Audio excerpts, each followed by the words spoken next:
1930 सविनय अवज्ञा आंदोलन।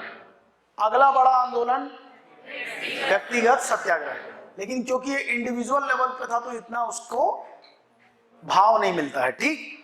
कांग्रेस मिनिस्टर्स रेजिग्नेशन इन 1939, 1939 में जहां जहां पे कांग्रेस की सरकार थी उसके मंत्रियों ने क्या दे दिया, इस्तीफा दे दिया। किसके विरोध में?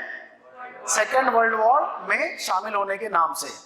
1940 में गांधी का बड़ा आंदोलन का नाम क्या है? व्यक्तिगत सत्याग्रह। जिस पहले व्यक्ति ने व्यक्तिगत सत्याग्रह को चुना that was Vinoba Bhave. Second व्यक्ति का नाम है पंडित जवाहरलाल नेहरू। कांग्रेस से बातचीत करने के लिए, बल्कि भारत के नेताओं से बातचीत करने के लिए स्टैमफोर्ड क्रिप्स के नेतृत्व में ब्रिटिश गवर्नमेंट ने 1942 में क्रिप्स मिशन भारत भेजा। क्या भेजा बोलिए? क्रिप्स मिशन भारत भेजा। क्रिप्स मिशन की जितनी भी बातें थी जो कि कांग्रेस और मुस्लिम लीग के साथ हो रही थी, इन सभी में यह आश्वासन था कि जो भी कुछ होगा वो युद्ध के बाद आपको दिया जाएगा। ये जो कमिटमेंट था, इस कमिटमेंट के दौरान भारत के वायसराय का नाम था लॉर्ड लिनलिथगो, और इनकी जो काउंसिल थी, वायसराय ऑफ इंडिया की जो काउंसिल थी, इस काउंसिल में डिफेंस मिनिस्टर के पोर्टफोलियो पर छत्तीसगढ़ के ई राघवेंद्र राव थे। ई राघवेंद्र राव से सलाह मशवरा करने के बाद गांधी जी और नेहरू जी ने कहा कि ये डूबते बैंक का क्या है, चेक है जो हमको पकड़ाया जा रहा है, किसी काम का नहीं है। और क्रिप्स को बोला कि अगर इससे बेहतर आपके पास कुछ नहीं है हमको बताने के लिए तो अगला जहाज पकड़ करके आप कहाँ चले जाओ? ब्रिटेन चले जाओ। हमारे पास बातचीत करने के लिए आपके लिए कोई और मुद्दा बचा नहीं है। जो भी होगा वो अगर युद्ध के बाद ही होना है तो युद्ध समाप्त होने दीजिए, उसके बाद में आप बात करिए। पोस्ट डेटेड चेक का संज्ञा दिया किसको? इन्होंने क्रिप्स मिशन को। किसको दिया बोलिए? Cripps mission. पर लगातार युद्ध से भारत में महंगाई बढ़ी हुई थी। क्रिप्स मिशन का भारत आना ये दिखा रहा था कि ब्रिटेन बहुत ज्यादा दबाव में है। दबाव में इसलिए भी था कि नॉर्थ ईस्ट सेक्शन से जापान का मदद मिल रहा था जर्मनी को। जापान, जर्मनी ये सब एक एक्सिस में थे, जो कि अगेंस्ट वाला एक्सिस था ब्रिटेन का। जर्मनी, जापान एंड इटली ये तीनों एक गुट में थे जो कि ब्रिटेन के खिलाफ लड़ रहे थे। जापान भारत के ईस्ट में पड़ता है, वहां से जापानी सेनाएं जो है वो भारत के नॉर्थ ईस्ट पर अटैक करने वाली थी। आजाद हिंद फौज इसी एक्सिस में शामिल था।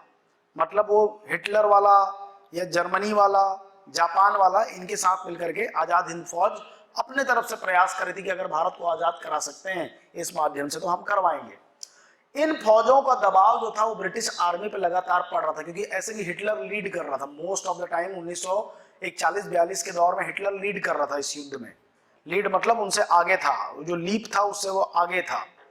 दूसरा कि जो दबाव भारत पे बन रहा था कि किसी भी पॉइंट ऑफ टाइम पे जापानी अटैक का खतरा बना हुआ था।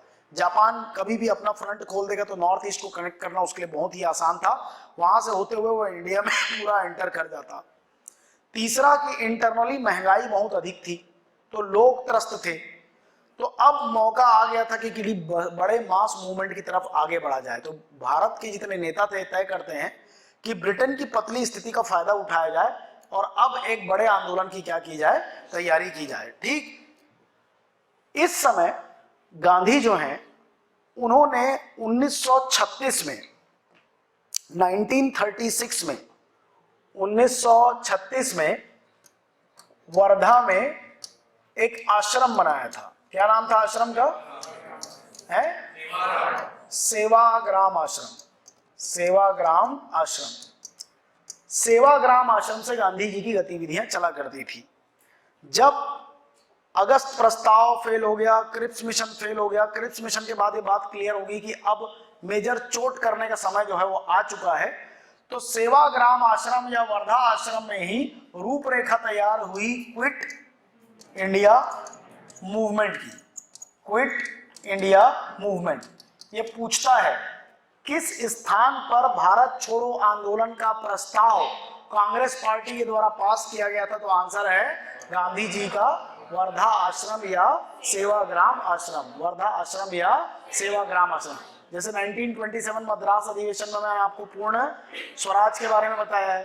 1920 का नागपुर अधिवेशन, नागपुर अधिवेशन में असहयोग आंदोलन को क्या किया गया था, पास किया गया था। वर्धा में किसको पास किया गया, भारत छोड़ो आंदोलन। ठीक, तो इसमें बोला गया quit India, quit India, do और डाई, डू और डाई, करो या मरो। और एक चीज और बोला गया था, क्या, अंग्रेजों भारत छोड़ो मतलब क्विट इंडिया, डू और डाई मतलब करो या मरो। ना एक भाई ना एक पाई, न पैसा देंगे न आदमी देंगे तुमको युद्ध लड़ने के लिए। ये 3 तरीके के नारे जो है ये भारत छोड़ो आंदोलन से जुड़े हुए हैं। ठीक, जैसे क्विट इंडिया मूवमेंट, लोग सोचते हैं कि भारत छोड़ो आंदोलन जो है वो गांधी जी का अपना नारा था। ये नारा एक मुसलमान व्यक्ति ने दिया था जिसको पॉपुलर कौन करते हैं, महात्मा गांधी। ठीक, महात्मा गांधी। और तय किया जाता है कि बॉम्बे प्रेसिडेंसी के ग्वालियर टैंक मैदान, ग्वालियर नहीं है, क्या है बोलिए, ग्वालियर टैंक मैदान से इसकी शुरुआत की जाएगी। 8 और 9 अगस्त 1942 ग्वालियर टैंक मैदान कहां पे है बोलिए, बॉम्बे। ग्वालियर टैंक से भारत छोड़ो की क्या की जाती है, शुरुआत। ठीक, ये सब आया हुआ क्वेश्चन है कि इस आंदोलन में प्रस्ताव पारित हुआ था तो वर्धा में, कहां से शुरू हुआ तो ग्वालियर टैंक मैदान। This is quit India movement, ये क्या है, भारत छोड़ो आंदोलन। ठीक, तो युद्ध का बढ़ता ब्रिटेन पर दबाव, भारत में बढ़ती हुई महंगाई, क्रिप्स मिशन का आना और फेल हो जाना उस नेगोशिएशन का, अंत में भारत छोड़ो आंदोलन की तरफ जब भारत के नेता बढ़ते हैं तो पूरे लोग जो हैं वो सड़कों पे आ जाते हैं और एक बड़ा जन आंदोलन खड़ा हो जाता है। 1920 असहयोग आंदोलन, 1930 सविनय अवज्ञा, 1940 व्यक्तिगत सत्याग्रह, 1942 क्विट इंडिया मूवमेंट।